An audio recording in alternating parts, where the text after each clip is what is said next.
I know only one person who truly walks on water. He's an image of God named Emmett, and he's 19 months old. And I think he looks just like me. But everyone else says, no, he's cute. Emmett, at such a young age, understands deep, profound things that have taken me a lifetime to grow into.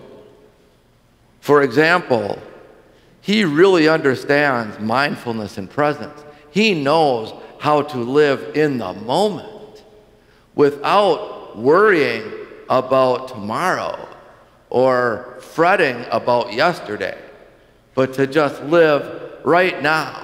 And in that moment of right now, to live fully and joyfully and share his love with abundance with anyone around him. And he knows that love and joy cannot be contained within itself, but need to be shared with others. Perhaps most importantly, Emmett just seems to inherently understand that when the storms of life come at you, when chaos erupts around you, the most appropriate, the best response is to reach out and hold close someone who you love, someone near you, who's important to you, and just hold them.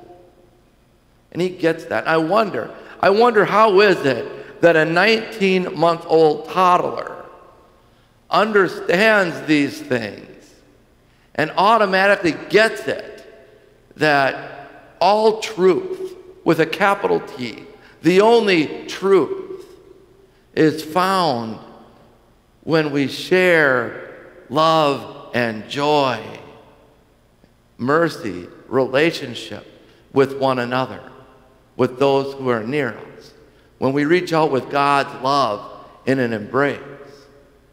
While those of us with all this life experience keep trying to advance truth through the storms of argument and chaos,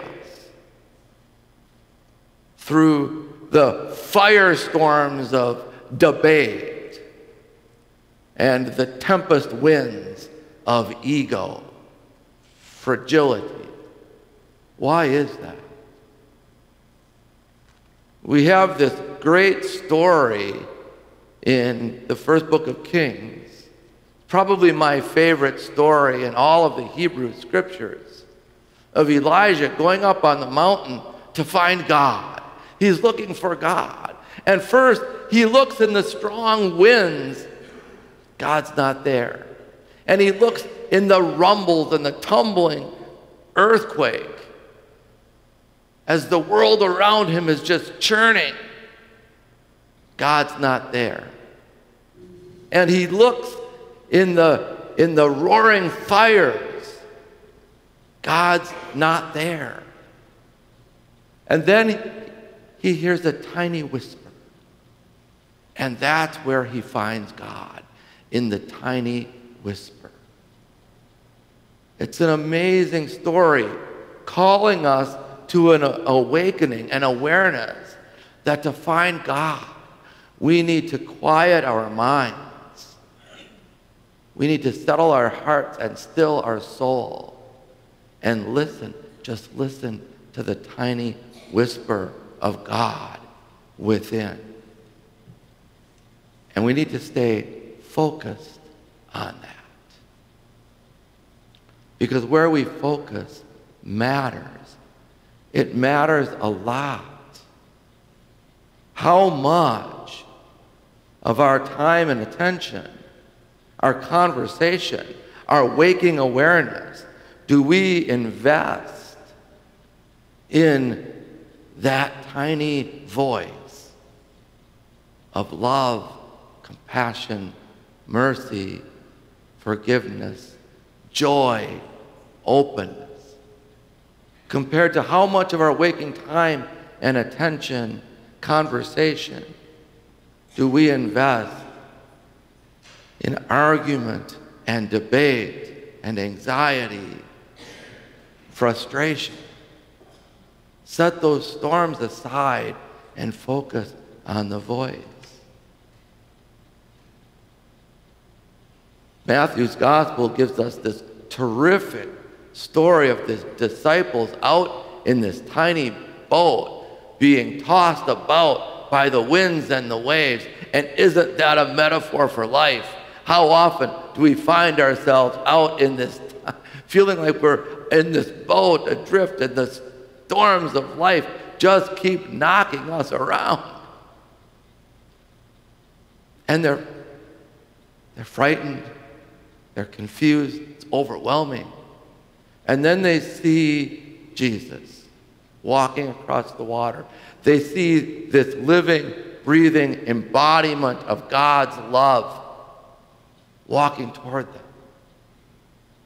And Peter looks, turns and focuses, and when he stays focused on that living, breathing, calming embodiment of God's love,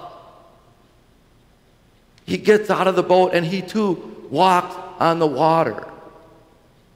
But the moment he loses his focus and gets distracted by the storm of the world swirling around him, he sinks.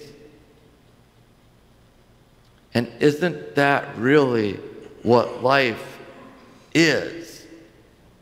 As long as we keep our focus, quiet our minds, settle our hearts, still our souls, and keep our focus on the calming presence of God's embodied, living, breathing love in this world coming right at us. As long as we stay focused right there, we can walk on water.